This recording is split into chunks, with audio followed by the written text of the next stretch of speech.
이강민의 잡지사 12월 후 15번째 페이지, 연배를 의심케 하는 데이터베이스, 정민재 대중음악평론가와 함께합니다. 어서 오세요. 네, 안녕하세요. 정민재입니다. 또 MZ세대 평론가이지만 네. X세대, 또 586세대까지 다 꿰뚫고 있는 정민재 평론가. 아, 여기엔 그런 게 없었는데 갑자기 평소에 느끼고 있던 제가요? 사실이잖아요. 아유, 예. 과찬이십니다. 오늘 우리 떠나볼 가요계 10대 순간, 어떤 순간으로 가볼까요? 아, 오늘은요, 80년대 초반까지 거슬러 올라갈 텐데, 80년대가 벌써 40년 전이 됐어요. 또 586세대 그쵸, 꿰뚫고 그쵸. 계시네. 그쵸. 사실, 예. 뭐 체감은 어떠신지 모르겠지만, 저 80년대 하면 아직도 한 20년 전 막 이렇거든요, 느낌이. 체감상. 네, 왜냐면 맞아요. 아직 계속 2000년대 느낌. 예. 근데 벌써 40년 전이 돼서 그러네. 이제는 참 어린 세대에게는 너무 먼 과거가 됐는데 예. 그 전에 혹시 우리 한국 사람들이 가장 좋아하는 음악 장르 어떤 거일 것 같으세요? 발라드가 아마 세대를 좀 초월하는 느낌이긴 한데 네네. 최근에는 또 트로트나 댄스 음악이 너무 강세였잖아요. 그쵸, 강세죠. 그래서 잘 모르겠는데. 그리고 뭐 네. 시대별로도 봐도 댄스가 강세인 적도 있었고 트로트가 잘 나가던 때도 있었고 그러니까 네. 좀 달라지지 않았을까 그런 생각이 드는데 네. 의외로 정답은 그냥 압도적으로 항상 발라드가 인기였습니다. 아, 발라드 네. 압승. 네, 오. 이게 한국 콘텐츠진흥원 콘진원에서 네. 발행한 2021 음악 산업 백서라는 게 있어요. 매년 이제 되는데 여기 조사자 중에 61%가 발라드를 가장 좋아하는 음악으로 꼽았다는 겁니다. 압도적이네요, 진짜. 2위 댄스랑 한 2배 넘게 차이가 났어요. 오. 근데 물론 이제 올해 워낙 댄스 광풍이었기 때문에 네. 올해 조사는 또 내년 봐야 알겠지만 알겠지만. 일단 그랬고요. 네.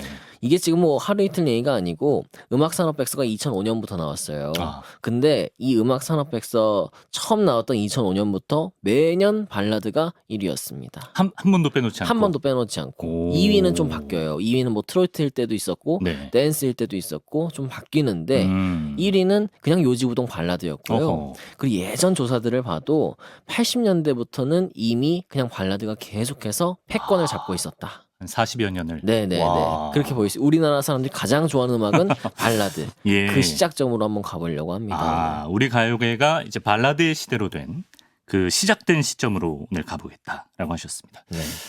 아, 그리고 오늘 방송을 들으면 정평이 뽑은 한국 발라드 3대 개국공신을 우리가 만나볼 수 있다고요?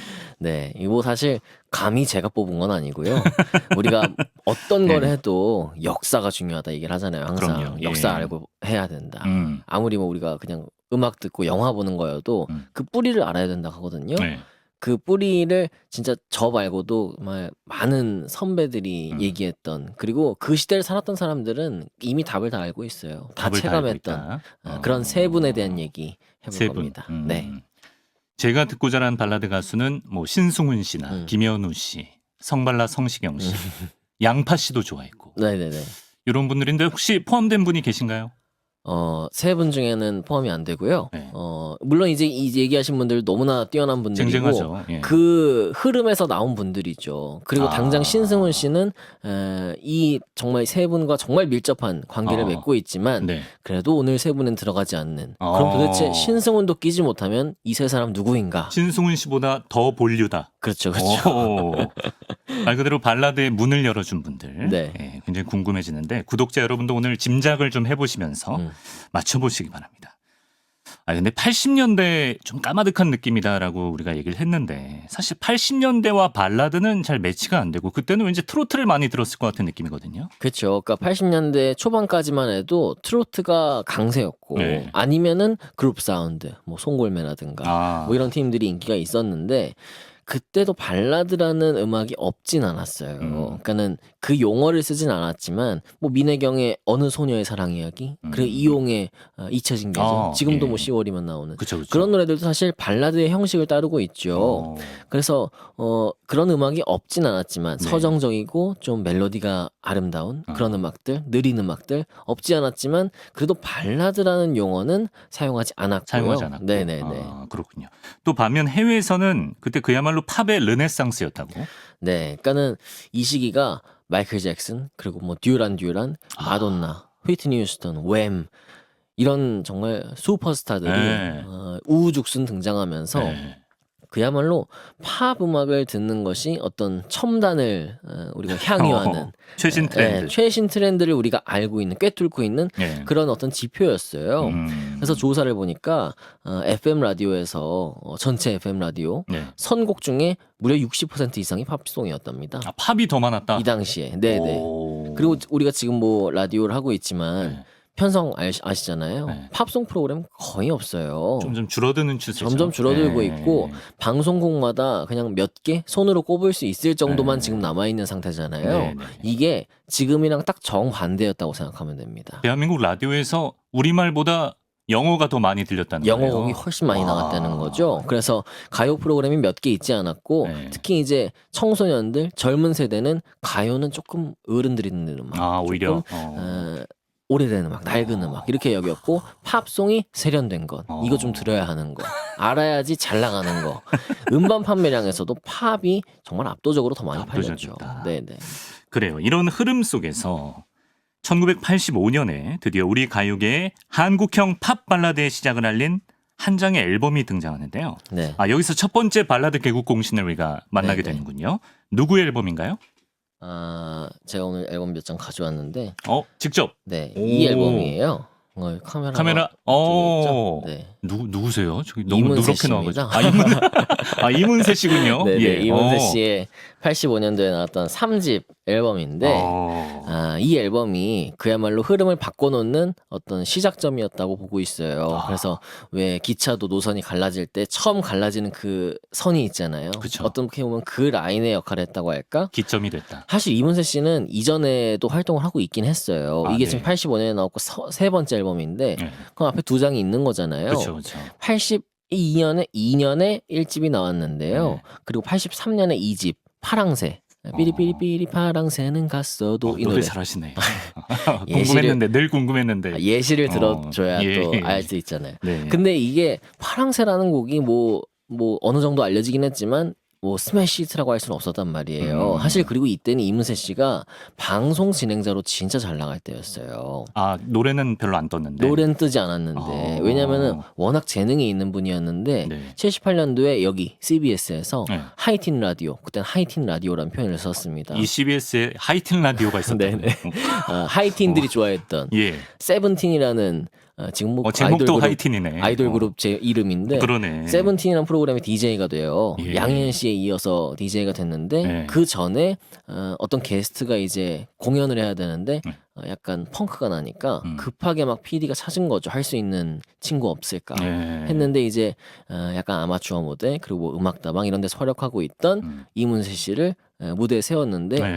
노래도 잘하고 말도 잘하고 말솜씨도 좋고 예. 그러니까 이제 게스트로 오다가 DJ가 돼요.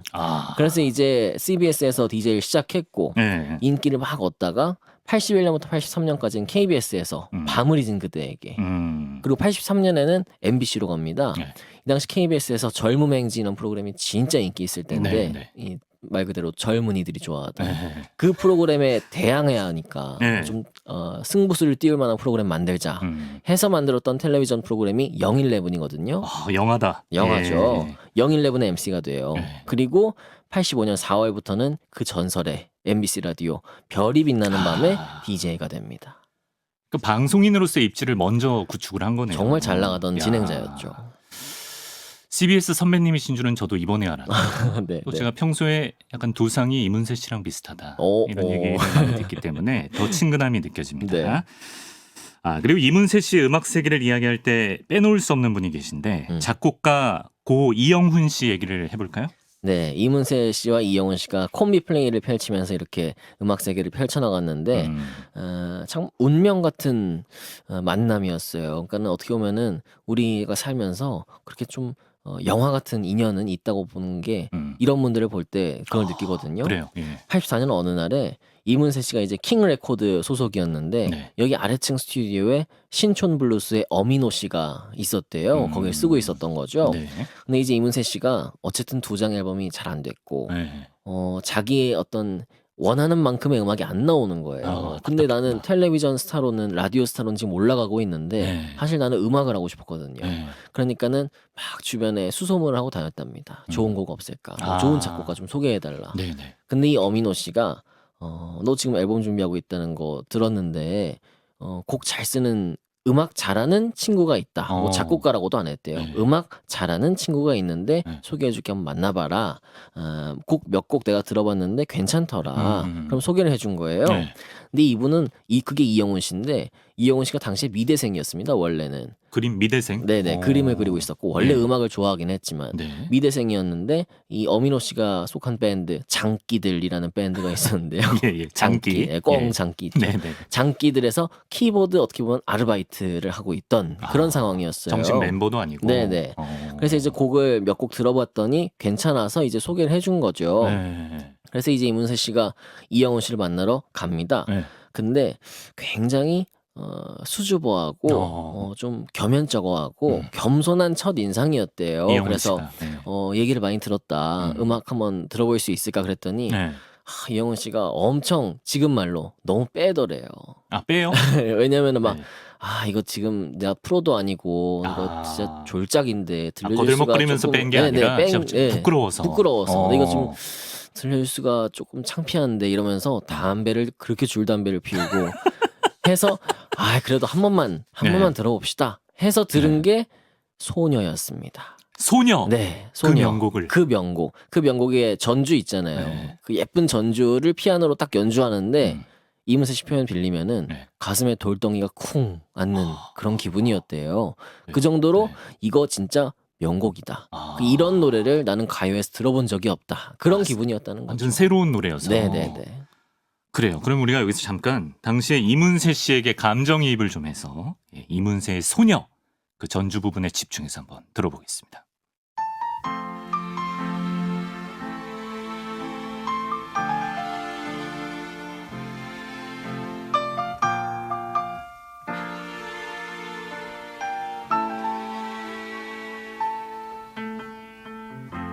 내 곁에만 머물러요.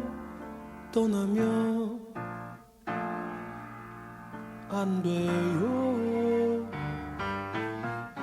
그리움 두고 머나먼 길 그대 무지개를 찾아올 순 없어요. 노을 진 창가에 앉아 멀리 떠가는 구름을 보며 찾고 싶은 옛 생각들 하늘에 그려요.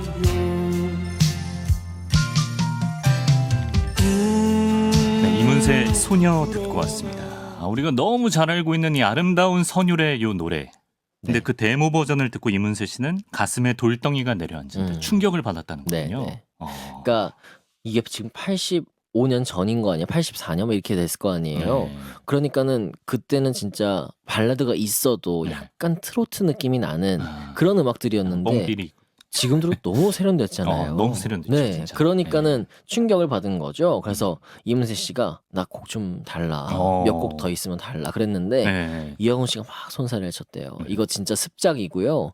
너 그냥 아마추어고 나 프로뮤지션이 아니다. 그래서 이거 히트도 안 될 거다. 더 멋있어 이러니까. 이거 대중성이 진짜 없는 노래다. 사실 지금 들으면 그렇죠. 그때 당시엔 그렇죠. 왜냐면 이런 노래가 없었으니까. 그렇죠. 네.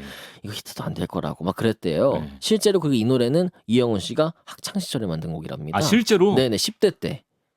우리 학교에서 막 조용히 막 구석에서 혼자 창작하는 친구들이 있거든요. 그러니까요. 근데 약간 그런 느낌. 생각해보면은 내가 10대에 만든 이 노래 좋다고 막 달라 그러면은 창피하긴 하겠죠. 그렇죠. 이게 노래 어떤 부끄럽죠. 잠재력을 진짜 몰라보고. 그렇죠. 본인도. 네. 근데 어쨌든 이문세 씨의 어떤 진한 설득으로 두 사람의 합작이 시작이 됐고요. 한 6개월 동안 수유리에 있는 자취방에서 라면만 먹으면서 앨범을 만들었대요. 그런 전설의 수유리 바이브로. 네, 일화가 있는데 그렇게 6개월 동안 만든 앨범이 이제 85년 말에 나오는데요.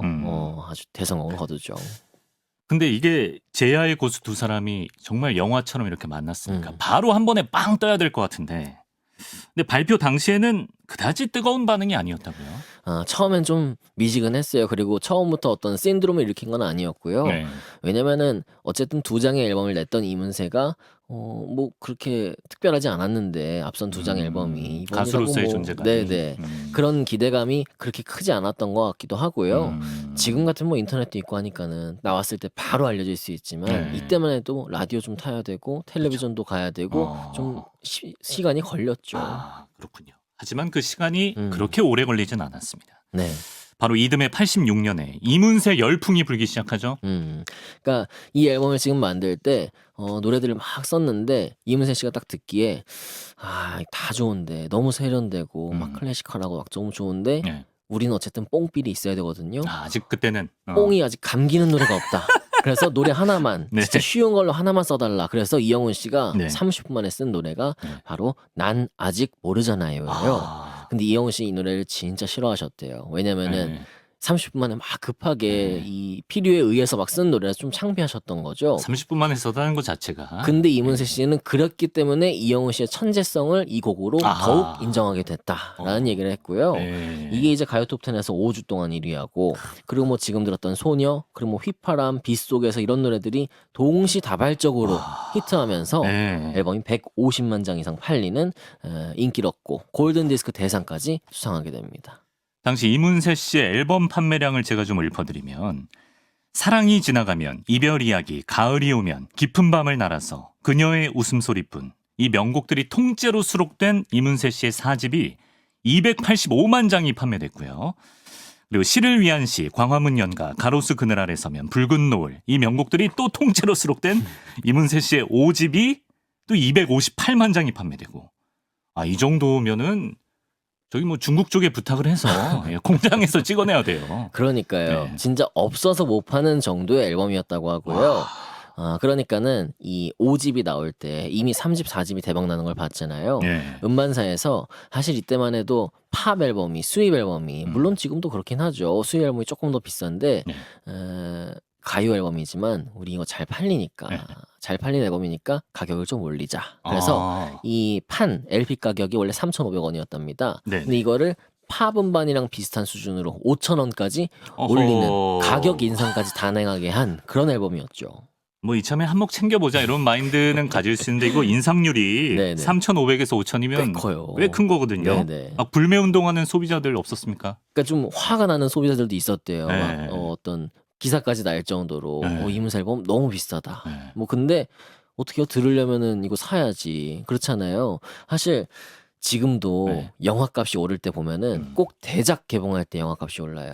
뭐 마블의 어떤 뭐 영화 개봉할 때 한 1,000원, 2,000원 올리면은 어떻게 욕하면서도 봐야 될 거 아니에요. 궁금하니까. 예. 아쉬운 사람이 보거든요. 그럼요. 이문세 앨범 나 너무 듣고 싶은데 1,500원 올랐다고 해서 안 살 건 아니거든요. 그러니까는 결국 이거 듣게 되는 거예요. 그래서 이 5집도 258만 장이 팔렸고 지금 여기 지금 제가 앨범 3장 갖고 왔거든요. 3집, 4집, 5집인데 이렇게 이게 이제 3집이고 요게 4집 그리고 이게 5집이에요. 와. 그래서 이 3장 앨범을 합쳐서 700만 장이 넘게 팔렸다. 이 세 장이 이 3장만 합쳐서 곱하기 700만 장이 팔렸다. 네네네. 그 정도로 뭐 신드롬이었고 그럼 라디오에서 지금 이 노래들 아까 좀 소개했잖아요. 시를 위한 시, 광화문연, 가로수를 끊으라 하면은 그리고 뭐 이 앞에 사랑이 지나가면 이별이야, 가을이 오면 깊은 밤을 날아서 다 히트곡이거든요. 아니 이게 앨범 한 장에 요거 한 곡씩만 들어가도 대박인데. 그럼요. 요 히트곡들이 몇 곡씩 들어가 있으니까. 히트곡이 우두두두 쏟아진 건데 이거 라디오에서 지금 다 틀어야 되는데 팝송을 언제 틀어요?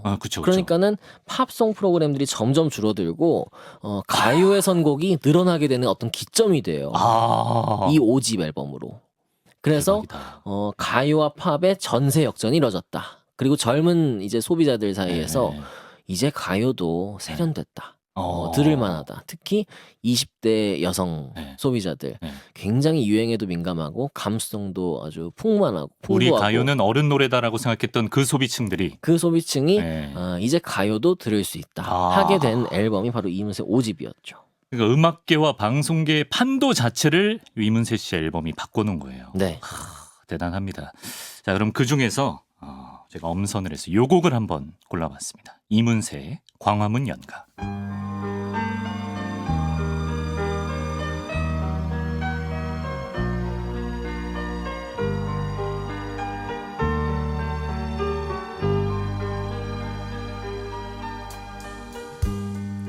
이제 모두 세월 따라 흔적도 없이 변하였지만 덕수궁 돌담길에 아직 남아있어요. 다정히 걸어가는 연인들 언젠가는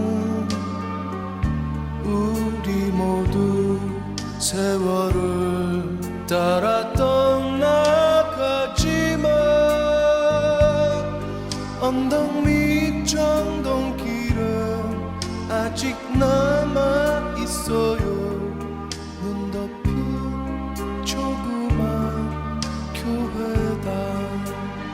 지금 뭐 제가 볼 때는 광화문이 아무리 뭐 새 단장을 하고 높은 빌딩들이 수두룩빽빽 있어도 광화문에 가면 뭔가 낭만이 있잖아요. 네. 그 낭만이 남아있는 건 순전히 이 노래 때문이 아닌가. 맞아요. 생각을 들었을 때 하거든요. 어떤 가슴 아린 어떤 네. 없는 추억이 생각나는 없는 그런- 추억이 진짜 그런 생각나잖아요. 노래예요. 예, 네. 이문세의 광화문 연가 만나봤습니다. 그럼 정평은 이문세 이영훈 콤비가 우리 가요계에 시사하는 바가 있다면 어떤 부분이라고 생각하나요? 그러니까 아주 굉장히 중요한 의의가요. 아까 네. 얘기한 것처럼 우리 음악에 발라드가 없진 않았지만 이문세, 이영훈 이 두 사람의 합작이 시작되고 앨범들이 히트하면서 팝 발라드라고 하는 음악들이 우리 가요에 정착을 하게 된 겁니다. 그러니까는 더 이상 발라드라고 해서 뭐 트로트풍 약간 뽕기 있는 아, 그런 음악 그리고 또 편곡적으로도 약간 건반 옛날 건반 스타일이 아니고 클래식 음악과 결합되어 있는 아주 세련된 그런 발라드들이 나왔다는 거. 그러면서 이제 20대라는 어떤 새로운 시장을 개척했다는 거, 음악으로. 예.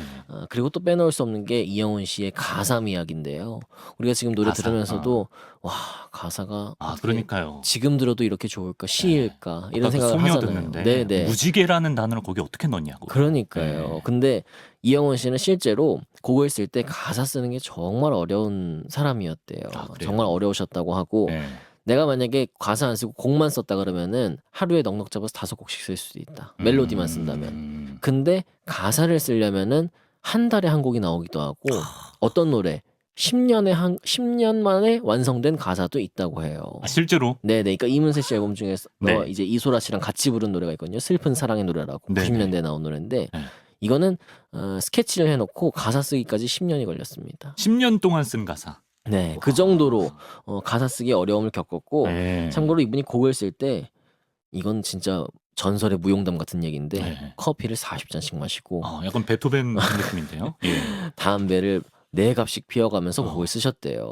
그러니까 어떻게 몸이 버틸 수가 없었겠죠. 결국 예. 이분이 향년 47세에 대장암으로 작고를 하게 됩니다. 그렇게 네네. 주옥 같은 곡들을 남기고 네. 일찍 떠나셨군요. 네네. 예.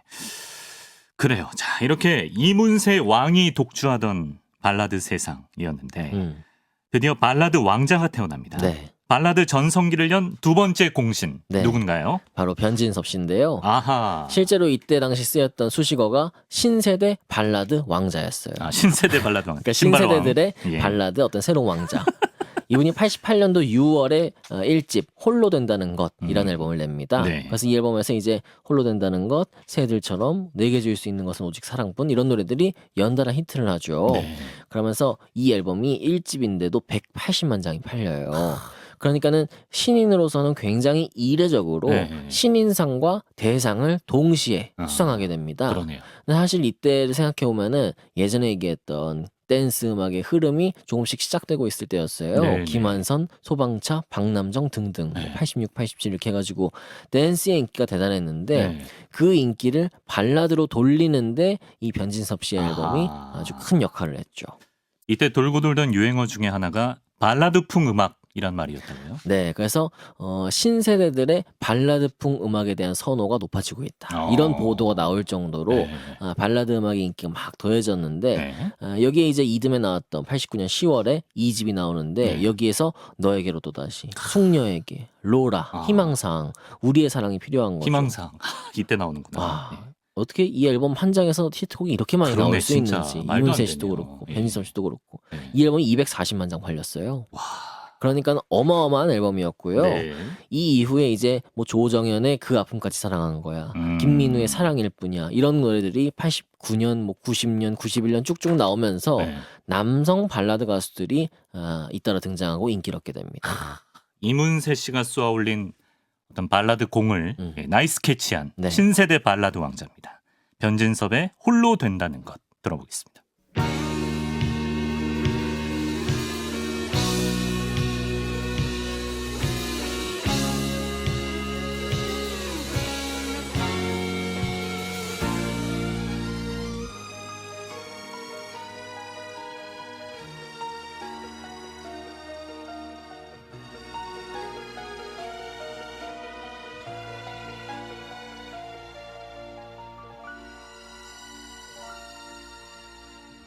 아주 담담한 얼굴로 나는 뒤돌아섰지만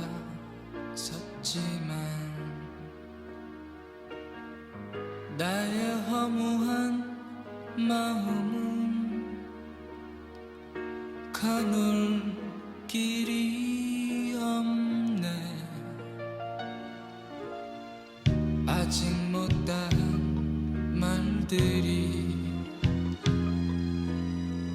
내게 남겨져 있지만 아픈 마음에 목이 메여와 아무 말 못했네. 네, 변진섭의 홀로 된다는 것 듣고 왔습니다. 이문세, 변진섭을 거치면서 이제 뭐 바야흐로 발라드의 시대가 열린 그 초기의 분위기를 우리가 알 수 있었는데, 근데 지금 슬슬 마칠 때가 다 됐는데 우리가 아직 두 분밖에 못 만나봤거든요. 네. 모두가 인정한다는 그 발라드 개국공신 마지막 한 분 누군가요? 마지막 한 분은요. 네. 우리가 대한민국 가요사를 얘기할 때, 특히 발라드 얘기를 할 때 절대 빼놓지 말아야 할 유재하인데요. 유재하 씨. 사실 앞선 두 분 이문세, 변진섭이 그 당대의 메가스타였다면 네. 유재하 씨는 점점 시간이 흐를수록 그 가치가 가치를 그렇죠. 인정받은 예. 그런 인물이에요. 네. 단 한 장의 앨범으로 전설이 된 가수인데 지금 이 앨범 그 앨범이 있으시네요. 네, 사랑하기 때문에 1집 야, 앨범이거든요. 예. 이 앨범 한 장을 내고 이제 세상을 떠났죠. 네. 사실 이분은 이제 김현식과 봄, 여름, 가을, 겨울 멤버로 또 활동을 했었고 또 뭐 조용필 씨에게도 곡을 줬고 이문세 씨 앨범에도 이분의 곡이 있습니다. 네. 그대와 영원이라는 곡이. 네. 근데 이 앨범이 87년에 1집이 나와요. 근데 발표 당시에는 그렇게 잘 알려지지 않은 앨범이었고 곡이었습니다. 네. 그리고 이분이 생전에 방송에 딱 한 번 나와서 라이브를 한 적이 있어요. 딱 한 번. 네. 그래서 지금 유튜브에서 자료를 찾아봐도 유재하 라이브 영상 치면은 딱 한 곡 나오거든요. 예. 근데 이분이 이 당시에 가창력 미달이라는 그런 이유로 평을? 방송 불가 판정을 받아요. 그런 수모를 그 정도로 겪은 가수였어요. 왜냐면은 이 당시에는 인정할 수 없는 거죠. 이런 가수를. 왜냐면은 노래를 잘하는 가수는 어쨌든 가창력이 막 뛰어나고 네. 막 절절한 호소력 네. 그리고 어떤 성량 뭐 이런 것들이 있어야 되는데 네. 이분의 음악을 들어보면 굉장히 담백하고 담담하고 그렇죠. 어떻게 보면은 좀 섬세하달까? 네. 근데 그런 음악이 지금 가창력 미달이다. 그런 어허. 판정을 받았던 시대예요. 야. 근데 이제 이분이 11월 1일에 87년도 교통사고로 세상을 떠나면서 네. 이분의 음악이 비로소 알려지게 되거든요. 네. 주변 동료 뮤지션들에 의해서 뭐 그리고 라디오에서 이분의 음악이 흘러나오면서 이런 음악이 있었구나. 이 음악 뒤늦게. 진짜 귀한 음악이구나 하는 네. 것들이 점점 알려지게 되죠. 네. 특히 이 앨범 정말 위대한 건요. 모든 곡이 유재하 작사, 작곡, 편곡 그러니까요. 그리고 네. 심지어 대다수 악기 연주도 이분이 하셨습니다. 전 특히 노랫말을 진짜 좋아하거든요. 그대 내 품에 이런 곡의 가사는 네네. 진짜 막 취해서 들었거든요. 근데 이게 지금 87년에 나왔으면은 35년 전이잖아요. 그렇죠. 예. 근데 지금 신곡이라고 해도 너무나 뛰어난 가사고 맞아요. 너무나 뛰어난 음악이에요. 그래서 이 유재하의 1집은 이영훈 씨가 만든 이문세 음악들과 더불어서 한국형 팝 발라드를 이룩했다. 그런 이룩했다. 평가를 받으면서요. 네. 한국 대중음악 명반을 항상 뽑거든요. 네. 뭐 가끔씩 뽑는데 네. 가장 최근이 2018년이었습니다. 네. 저도 참여를 했는데 네. 뽑을 때 그때 1위가 유재하의 사랑하기 때문이었어요. 방금 보여주신 그 앨범. 네네. 가장 위대한 앨범이다. 그런 평가를 받는 거죠. 정평도 한 표를 던졌나요? 네. 저도 이 앨범에 던졌던 것 같아요. 네. 그럴만합니다 정말. 예. 그리고 이제 유재하 씨 사후에 만들어진 유재하 음악경연대회가 참 유명하죠. 이 대회 출신 뮤지션들이 지금 우리 가요계의 주축으로 활동하고 있는데 네. 아 근데 그 BTS를 탄생시킨 방시혁 씨가 여기 출신이에요? 여기 출신이에요. 94년도에 나와서 동상을 받았었는데 아, 이분이 노래를 불렀어요? 곡도 쓰고 이제 노래도 부르고 예. 했었는데요. 예. 뭐 지금도 실력파 뮤지션으로 너무나 다들 인정하고 네. 이제 뭐 이분들이 전설이 돼가죠. 조규찬, 그리고 낯선 사람들의 고찬용, 그리고 뭐 강현민 씨, 그리고 유희열 씨, 이한철 씨, 김현우 씨, 그리고 스위스로우 예. 이런 분들이 이 대회에 나왔었고요. 그리고 유재하 씨를 누구보다 존경했던 사람이 바로 신승훈 씨입니다. 신승훈 씨가 유재하 씨 앨범 딱 샀는데 네. 뒤에 유재하 작사, 작곡, 편곡 이거를 보고 예. 와 진짜 멋있다. 나도. 혼자서 이걸 다 했다는 게 네. 나도 이런 싱어송라이터가 돼야겠다. 어허. 그래서 이분이 87년도 11월 1일에 세상을 떠났잖아요. 네.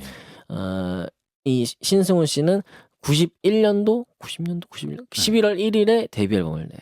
같은 날에. 네, 같은 날에 일부러 이분을 기리기 위해서. 오. 90년도 11월 1일에 김현식 세상을 떠나고 91년도에 냈던 것 같아요. 네. 그래서 신승훈 씨가 그 계보를 이어간다는 게 발라드의 그런 황제라고 면에서. 하잖아요. 신승훈 씨를. 네. 그런 황제가 면에서 잊고 싶어했던 그 계보. 예. 그런 면에서 이제 유재하 씨, 또 신승훈 씨 이렇게 되고 또 기가 뭐 막히네요. 조규찬 씨, 뭐 이한철 씨, 심현보 씨 등등이 네. 유재하 씨를 추종하는 그런 인물들이죠. 정평이 보기에 만약에 유재하 씨가 조금 더 우리 곁에 오래 있었으면 어떤 음악들을 더 들려줬을까요? 그러니까 단 한 장 앨범을 냈다는 게 정말 두고두고 아쉬운 일인 것 같고요. 살아계셨으면은 또 어떤 창의적인 음악을 들려줬을까. 특히 이 90년대에 얼마나 감수성으로 이 90년대를 수놓았을까. 그런 그렇죠. 생각이 들어서 예. 참 두고두고 아쉽고 그래서 더 기억하게 되는 이름인 것 같습니다. 그렇습니다. 예. 여기까지 지금까지도 가장 대한민국 국민들에게 사랑받는 발라드라는 장르를 80년대에 정착시킨 세 가수 만나봤습니다. 이문세 씨, 변진섭 씨, 또 고 유재하 씨까지. 정민재 대중음악평론가와 이야기 나눴습니다. 정평 오늘도 고맙습니다. 네, 감사합니다.